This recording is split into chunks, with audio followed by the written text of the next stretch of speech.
Bienvenue sur Top Invest, la chaîne des tops d'investissement. Ici, on parle essentiellement d'entreprises de qualité. Avons-nous une opportunité d'investissement sur Fidelity National Information Services? C'est la question à laquelle on va essayer de répondre en se basant sur les états financiers de la compagnie. Je rappelle que ceci représente uniquement mon point de vue et non un conseil d'investissement. Et comme d'habitude, je me réserve le droit de me tromper. C'est une demande spéciale d'un abonné Top Premium. Je rappelle que dans la description de cette vidéo-ci, vous avez le lien vers le service Top Premium où vous pouvez demander des analyses quantitatives, d'accord, comme on appelle vulgairement analyse fondamentale, et ainsi que recevoir chaque mois 2 notes d'analyse concernant les entreprises qui, moi, m'intéressent. Donc, les notes d'analyse sont basées à peu près sur ma lecture et l'écoute des conférences call, dont la lecture des rapports financiers, l'écoute des conférences call. Ça ne veut pas dire qu'on achète bêtement. Non, on lit les rapports financiers, on pose des questions parce qu'il y a une seule chose. Si vous voulez investir à long terme, il faut absolument vous-même bâtir vos propres convictions. En supplément de ça, vous avez encore en supplément la formation thématique concernant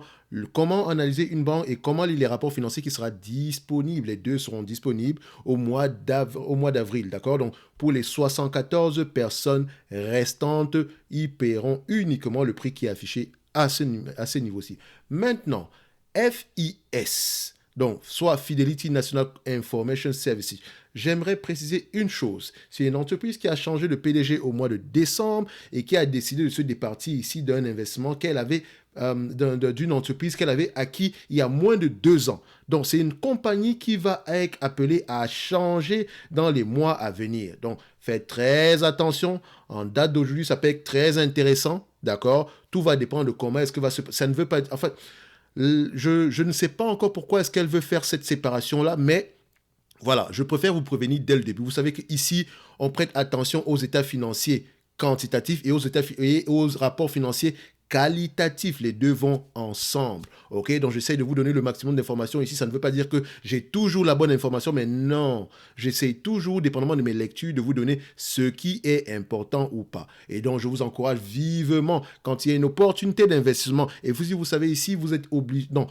Sur la chaîne Top Invest, vous savez qu'on réfléchit en termes de rendement sur coût d'acquisition. Vous voyez une entreprise en date d'aujourd'hui qui vous promet en termes de rendement des bénéfices nets. Et quand on vérifie par rapport à ce que pensent les analystes, on voit ici que les analystes ont tendance à avoir raison. On vous dit que rendement des bénéfices nets par rapport au prix actuel, c'est 7,12 $ l'action. 7,12 $ l'action divisé par le prix actuel, qui est, disons, aux alentours de 54 $, on a un rendement sur coût d'acquisition de 13,18%. Ça peut sembler très très bien, attrayant, attractif, mais attention, il y a toujours un piège derrière.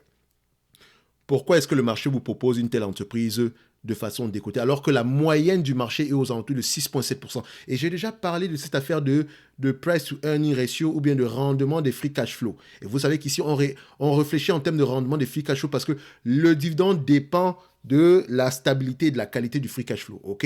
Donc, c'est quand je dis rendement, rappelez-vous bien, quand je parle de rendement, moi je parle toujours de rendement de free cash flow. Je ne parle jamais de rendement du dividende parce que le dividende n'est qu'une politique d'allocation du capital. Vous pouvez racheter des actions, distribuer un dividende pour moi, c'est la même chose. Ok, ça représente un shareholder yield, retour aux actionnaires, rendement aux actionnaires.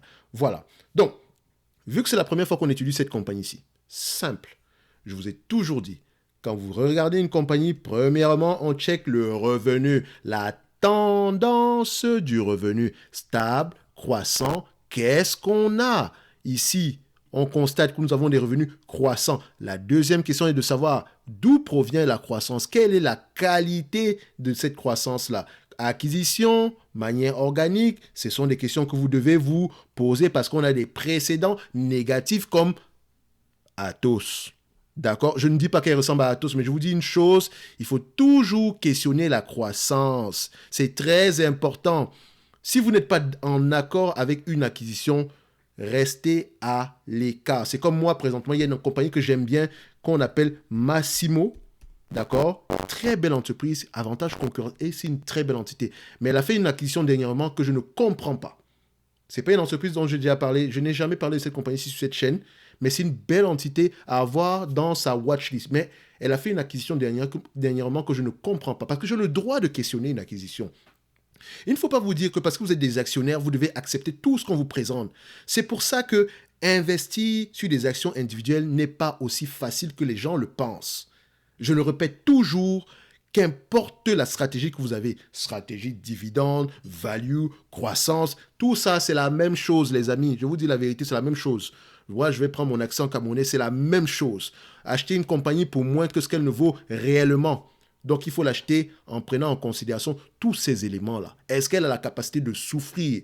Est-ce qu'elle a la capacité de croire que ses revenus ou bien ses bénéfices nets pour les années à venir? Est-ce que je l'achète à un prix assez intelligent ou bien assez correct en date d'aujourd'hui? S'il vous plaît, faites vos propres devoirs. Ce n'est pas pour rien que 90% des investisseurs particuliers perdent, ou bien des opérateurs de marché perdent de l'argent ou bien ne font moins bien que le marché. C'est simple. Ils ne font pas leur devoir. Parce que ceux qui battent le marché, et je sais que ce n'est pas ton but, hein, parce que même si tu penses que le dividende, c'est ce qui t'intéresse, tu dois acheter une compagnie qui verse des dividendes ou bien qui pourrait reverser des dividendes ici aujourd'hui à un prix tellement bas que ton rendement sur le dividende est juste très élevé. Voilà, c'est le but du game. Sinon, tu vas dépenser 1 million d'euros pour avoir 1% de dividende. Techniquement, ça peut te permettre d'aller à la retraite? Non. Moi, je pense que un dividende ici assez intéressant, ce serait aux alentours de 5%. Mais ce n'est pas 5% du dividende. Achète une compagnie ici avec au moins 10% de rendement des bénéfices nets, rendement des free cash flow. Est-ce qu'on va y revenir? Je ne pense pas. Si vous êtes abonné sur cette chaîne, si vous savez comment est-ce qu'on réfléchit, on va toujours plus loin que ce qui est affiché ici. On s'en fout de la croissance du dividende. Ce n'est qu'un résultat ici. Ce n'est que la conséquence de la stabilité et de la croissance des bénéfices nets. Donc, s'il vous plaît, soyez plus malin que ça. Voilà, fermez la parenthèse, je ne voulais pas parler de ça, mais voilà. Vous savez toujours qu'à chaque vidéo, j'essaie de vous donner le maximum d'informations possibles. Sinon, je peux faire la même vidéo en moins de 5 minutes. OK? Simple. Maintenant, on a fidélité nationale, croissance et des revenus, acquisition organique. Ça, c'est sûr et certain. Et elle a fait une grosse acquisition en 2019. Et c'est cette grosse acquisition-là qui cause problème aujourd'hui. Et vous ne le voyez pas encore sur les cours, ou bien sur les cours, ou bien sur les bénéfices nets. Mais je vous dis que cette acquisition pose problème aujourd'hui. Allez lire. OK.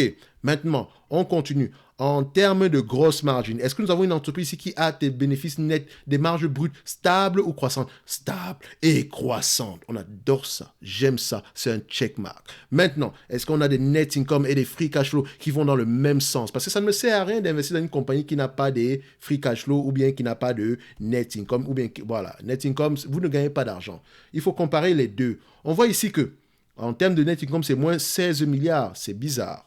Parce que je sais que 16 milliards, c'est presque la moitié de la capitalisation boursière actuelle. Je dois questionner cette variation-ci. OK?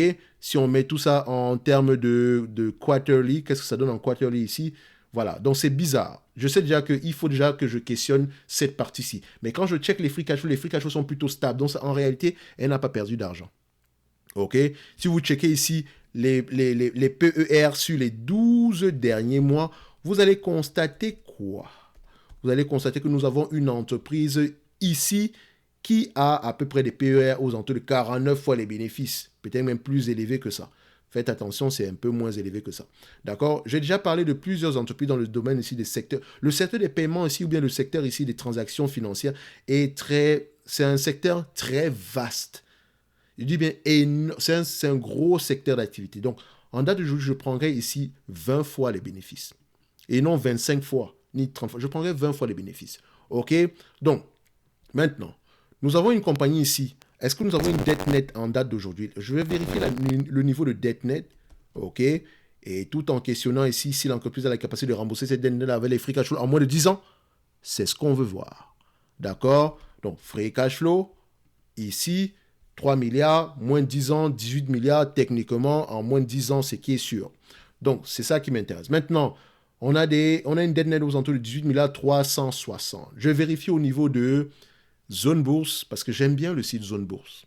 Vous ne savez pas à quel point vous avez une opportunité juste un petit abonnement. Bon, j'ai pris l'abonnement le plus élevé ici, mais sur Zone Bourse, si vous voulez investir à long terme, vous n'avez pas le choix que de dépenser de l'argent pour vous permettre de faire le moins d'erreurs possible. Donc, si vous êtes cheap au point où vous refusez de dépenser 10 dollars, 15 dollars, 11 euros, 20 euros, 40 euros pour un abonnement, franchement, ne soyez pas étonnés de vos pertes.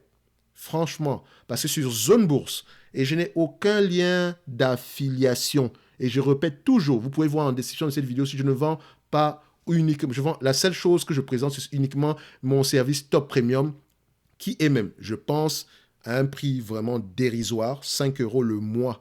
Et je le prends uniquement à l'année ici, à la fin de la journée ici, par rapport à ce qui est proposé. Parce que si vous me demandez une analyse quantitative, mes amis, je prends la peine de lire, d'écouter et de vous donner la meilleure information possible selon mon entendement. Et si vous pensez que 1 heure de ma vie vaut 5 $ le mois, à vous de voir. OK? Donc vous pouvez comprendre ici que ce n'est strictement rien du tout. OK? Parce que quand vous avez un abonnement dans les entreprises, sur Morningstar, Morningstar, c'est un site, c'est magnifique. Et comme je dis, je n'ai pas d'abonnement, je n'ai pas je n'ai pas de lien d'affiliation. Si je vous dis que ce site-ci est bien, c'est qu'il est bien. Sérieusement. Et je n'ai pas envie de prendre des exemples de personnes qui font des vidéos et qui travaillent ou bien qui ont des affiliations ici à Zone Bourse. Je vous laisse aller savoir de qui je parle. Et Zone Bourse, c'est un bon site. C'est vraiment un bon site. Ça vaut la peine. Donc, moi, j'ai pris l'abonnement ici à près de 66 $, à 40 € ou bien à 49 € par là. Je le paye. Mais ça ne veut pas dire que je vais vous présenter les informations ici qui sont présentées, par exemple. Quand je clique ici sur la liste, je peux aller dans la liste des investissements, la liste thématique, le portefeuille, etc. Non. Parce que je pense que si quelqu'un vous demande de payer pour ce service-là, la moindre des choses, hein, c'est de supporter son travail, surtout si ce travail-là est qualitatif. Et je vous ai déjà parlé ici de, par exemple, je prends un exemple. Je sais que ce n'est pas une vidéo sur Zone Bourse, d'accord? Mais j'aime bien certaines vidéos, j'aime bien certaines analyses ici de certaines analyses de Zone Bourse comme Tommy Douzièche. J'espère que je prononce bien son nom. Il a toujours de très bonnes analyses sur des compagnies. Et ce qui est bizarre, c'est que ce sont des compagnies que je suis également. D'accord? Donc, si vous voulez vous abonner quelque part, si vous n'aimez pas le service Top Premium, et je suis un mauvais vendeur, mais personnellement, je sais une chose, c'est que si vous allez sur Zone Bourse, vous serez entre de bonnes mains. En tout cas, par rapport à leurs différentes analyses ici, il y a souvent des choses assez intéressantes. Et ne suivez jamais une analyse les yeux fermés, lisez vos rapports financiers. Voilà, Thierry, à cause de ça, tu ne feras aucune vente ici. Et ce n'est pas mon but. Mon but ici, si vous achetez un service Top Premium, c'est parce que vous pensez que vous voulez soutenir la chaîne. Parce que techniquement, ce n'est pas pour me donner de l'argent. Parce que ce prix-là, ça ne veut strictement rien dire du tout. On continue. Fidelity. Quand je viens sur Zone Bourse, qu'est-ce que je regarde? Je vais regarder la dette nette ici parce que je pense que Zone Bourse a de bonnes informations. Je n'ai aucune information par rapport à 2022. C'est dommage. Donc, je vais me fier à ce que j'ai ici en 2021. Enfin, en 2022 ici, donc à peu près la dette nette aux alentours de 18,360 milliards. Quel est le niveau ici de bénéfice net par action? Niveau de bénéfice net par action ici, qu'est-ce que je constate? Donc, je prends ceci. On prend 10, 8, 3, 6, 0, divisé par combien? 5, 9, 3. Ça donne combien?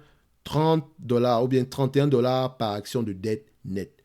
J'ai 20 fois les bénéfices, j'ai ma dette nette, je peux calculer la valeur de cette compagnie, je peux estimer. Et je vais être très entreprenant parce que les analystes ici ont tendance à avoir raison. D'accord? Quand on regarde ici, quand on compare le rouge et le rouge-vert par rapport le vert rouge, enfin le vert jaune par rapport au rouge ici, on a quelque chose de moins, on n'a même presque pas de rouge ici. Donc c'est un business assez prévisible. Et je vous répète encore une fois, c'est un business en plein changement. Lisez vos rapports financiers. Moi, je les ai lus, donc je sais de quoi je parle. OK? Sans prétention. Maintenant, Fidelity Nationale, en date d'aujourd'hui, si elle vous reverse le total des bénéfices nets attendus en 2025 par rapport au prix actuel, quel est le rendement sur vos coûts d'acquisition? Le rendement sur vos coûts d'acquisition ici est de 13,18%, soit 13%. Maintenant, si 7,12 $, d'accord, multiplié par 20 fois les bénéfices, moins la dette nette à combien? 31 $. Non, moins la dette nette à 31 $. On a ici au total 111,40 $ l'action. Donc à X20, 2025, moins la dette nette, on est à 111,4. À X20, d'accord, 2023, soit 5,87 $, ok, 5, 7, non, c'est simple, 5,87 7 fois 20 fois les bénéfices, moins la dette nette qui est de combien? On a une dette nette ici aux alentours de 31 $ l'action. Ça représente à peu près 86,40. Je mets ici, simple, 8, 6,4, entre parenthèses, 2, 3. Boum. Les amis, qu'importe la situation, cette compagnie-ci est sous-évaluée. Si elle revient à vous distribuer la totalité des bénéfices nets attendus en 2025, soit les bénéfices nets ajustés, soit 5,87 $, par rapport au prix actuel, on est aux alentours d'un rendement de 10%. Extraordinaire. Mais maintenant, votre rôle est de savoir pourquoi. D'accord? C'est ça, investir à long terme. Il ne suffit juste pas de regarder des chiffres. Allez-y, lire vos rapports financiers. C'est une compagnie assez intéressante. Elle a ses propres problèmes ici. Mais voilà, à vous de voir maintenant si c'est si c'est un risque que vous aimeriez courir, c'est à savoir investir sur cette compagnie-ci. Je voulais faire une vidéo très courte, mais voilà. Vous me connaissez, j'aime donner le maximum d'informations possible. On va se donner rendez-vous sur la prochaine vidéo. Et pour tous ceux qui veulent soutenir la chaîne, en fait, parce qu'en fait, c'est ça en fait. Je vous donne le lien. Vous avez le lien vers le service Top Premium. OK? Parce qu'en fait, à la réalité, vous avez analyse quantitative, qu'on appelle vulgairement analyse fondamentale, les 2 notes d'analyse qui sont des entreprises qualitatives que je vous présente mensuellement, plus ici la formation thématique, dépendamment du nombre de places ici. Il reste 74 places. Une fois que c'est terminé ici, comme je l'ai dit, on ferme le service Top Premium. OK? Les formations sont disponibles et après ça, on va le réouvrir. Ne vous inquiétez pas par rapport à ça. Donc, si c'est le service Top Premium qui vous intéresse, allez-y. Si c'est la formation qui vous intéresse à un prix assez intéressant, je pense que vous avez une aubaine en ce moment-ci. Maintenant, à vous de voir si ça vous intéresse ou pas. Mais pour Fidelity, c'est une belle entité. Mais je sais une chose, vous devez lire vos rapports financiers. Et on se donne rendez-vous sur la prochaine vidéo. Merci.